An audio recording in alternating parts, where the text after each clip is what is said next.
These riffs are ultra heavy and they're in E standard tuning, and you and I are about to play them.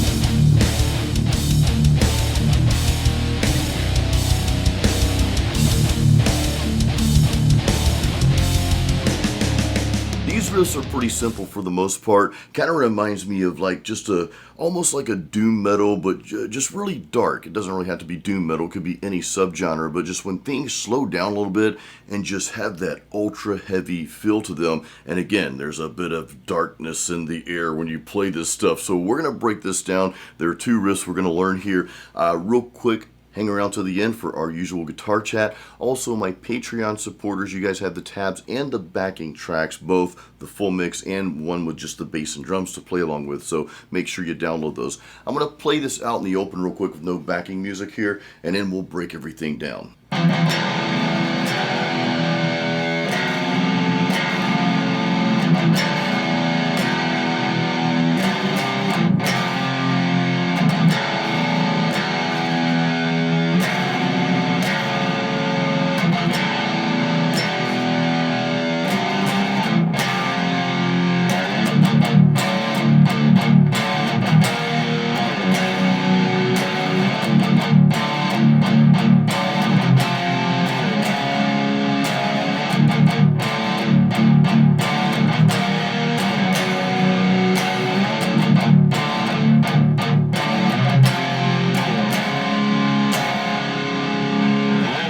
Alright, so that first part, we're only basing it on really three chords, three power chords. We've got an E power chord, F power chord, and a G. So just think this.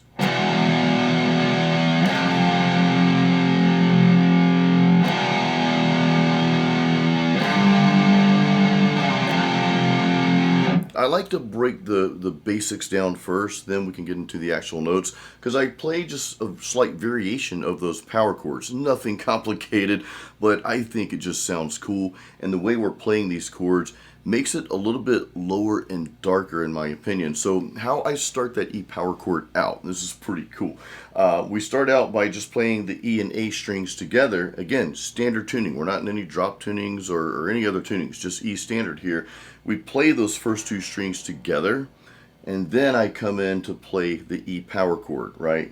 Open, then second fret on the A string. So a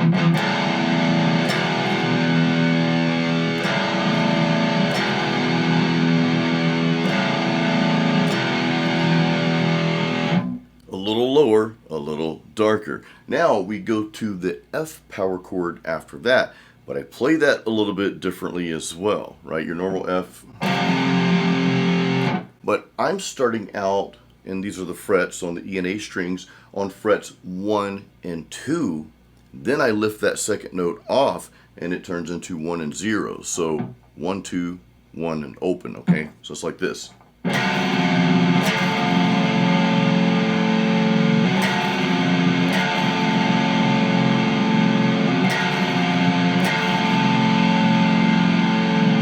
Put those two together real quick, just those two chords.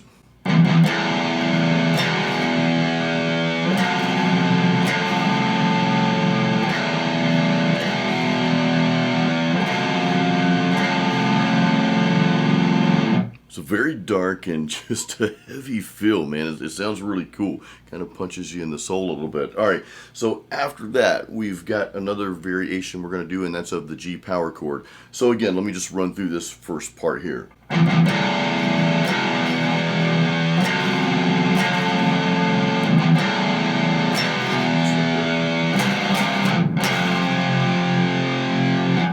So a little quick change there. We play a variation of the G power chord, then I just go to a regular F power chord. And again, it's all about getting, I don't want to say getting away from playing regular power chords, but just expanding on them to do some different things. A chord with just two notes, you want to play the typical power chord, but when you move that second note around, as I've talked about in many of my rhythm lessons here, which by the way, I have a playlist on the channel for metal rhythms and metal leads, so if you love these style of lessons, go check out the playlist after you watch this video. I've got tons of metal riffs and rhythms for you to learn on here. But in any case, the G power chord, or the variation of the power chord, I should say, we start out 3-2, almost like you're playing a regular G chord, right? Those first two notes, the frets are 3 and 2, but then I do this little, almost like a little riff with it. So on that A string, I go from the second fret to the third fret. So it's almost like a, but I do that while I'm playing that third fret of the E string.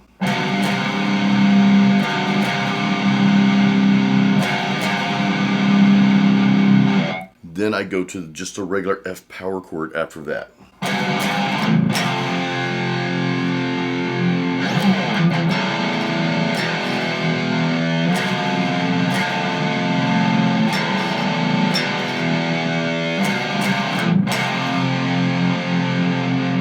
Now for the second part, or the second riff rather, and by the way, what we're learning here, some of you may remember this from a video I just did a couple of weeks prior to this one, and it was 7 ways to sound heavier in E standard tuning, something like that. I'll leave a link to that video in the description of this video so you guys can go check that out later if you haven't seen it yet.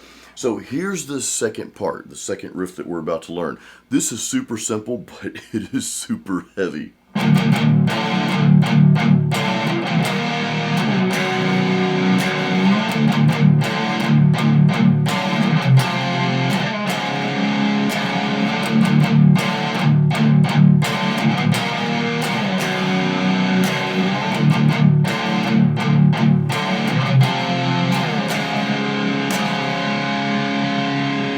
In essence, all we're doing is playing regular power chords, but we're starting those power chords with a lower note than you would normally start with, and I'll explain that. So let me break down just the power chords themselves, and I'll tell you why that sounded so heavy. Of course, many of you already know, but I'll explain that. So here are the actual power chords that we're basing it on.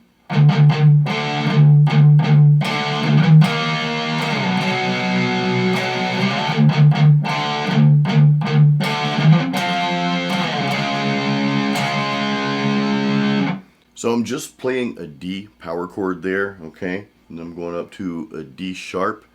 Then we're going to a B power chord. Then we're going back to the D power chord.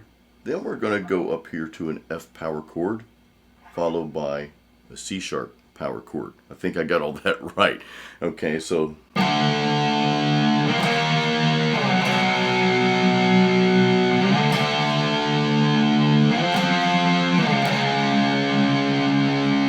To me, that combination alone just, it sounds dark. It sounds a little evil and sinister, right? Now, if you had a 5-string bass, which in the recording you heard in the beginning, in the intro of this video, I was playing a 5-string bass. So I was playing those lower notes for the most part there, right? Which made it sound even cooler, just gave it that bottom end. However, let me play the D powered chord again, just the regular D power chord, then let you hear the way that you and I are playing it in this particular riff here, okay?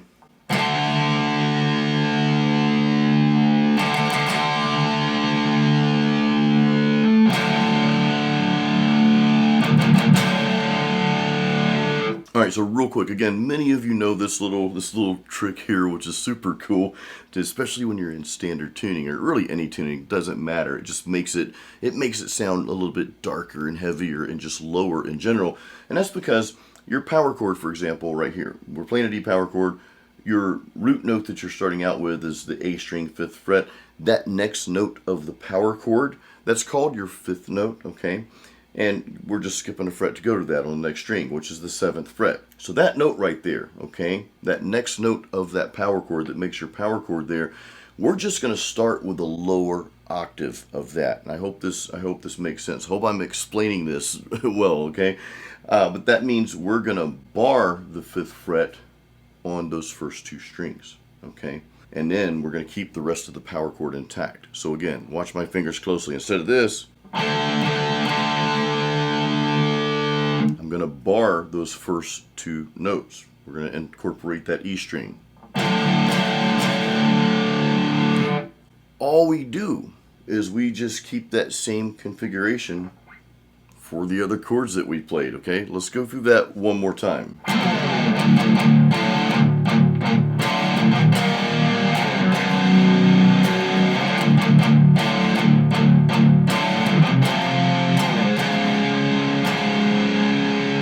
Now, real quick, I do want you to learn this, but I also want you to expand on it. You guys know I talk about this in practically every lesson video I put out there. I encourage you to play around with it, and sometimes when you're learning someone else's riff or song or whatever, sometimes we might get a little frustrated. I know this is fairly easy for the most part, but sometimes we get a little frustrated, and this is part of our guitar chat, by the way, that we might not be able to pick out exactly what the guitar is doing.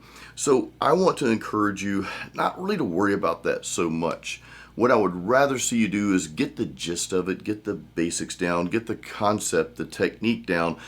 But where are your hands wanting to go? Or more so, this is a better question to ask, where are your ears taking you? What's coming from inside? Because sometimes we're hearing something a little different. And I want to encourage you to take that path, okay? If you're hearing something different from what I'm playing, right? Because these are just my riffs. I make most of these riffs up for YouTube. Sometimes I'll share parts of my own songs, which, yes, I have albums out there. I'm on iTunes, Spotify. Just look up Jason Stallworth. I pop up. I just released my latest album in December of 2023, if you want to check that out, called Overcometh. Sometimes I'll share those riffs in lessons, but a lot of times I'm just sitting here just making stuff up on the fly. I do a lot of videos for other products. You guys know I film for Black Star. I'm filming for, I can't talk about it quite yet, but you guys will see it probably in about a month from now. I film for several companies, so I'm constantly making up riffs for those and for lessons and such. But in any case, I encourage you, though, to take what I'm sharing with you and just expand, just explode outward. Where are your ears taking you? What's coming from within as you go through this? Please listen to that and go with that. Now, speaking of riffs and licks and all that good stuff, if you don't have my free practice guide, Metal Riffs and Licks, grab a copy of that. There's a link in the description of this video, so do check that out. And let me know if you have any questions about this riff as well, guys. If you have any questions about anything we went over in the video. I know this is a very simple riff. Now, I'm going to sound like a broken record or maybe a broken digital file these days. Riffs don't always have to be complicated to be great. Sometimes it's the simple stuff that captivates us, right? Sometimes it's the simple stuff that makes it a great song. It doesn't mean that you want to shy away from complex riffs. Sure, learn them, that's great. But every time you go to write something yourself or just go to play, it doesn't always have to be complicated. Sometimes it can be something simple. And I want to encourage you to think about the big picture, the song itself, not just the guitar part. So that's something else that maybe we'll talk more about in another video. But guys, go back through this video again, play these riffs, see what you can come up with. Also check out all the links we talked about in the description of this video. I've got more stuff and more videos for you to watch down there as well. Guys, keep it metal and keep playing music.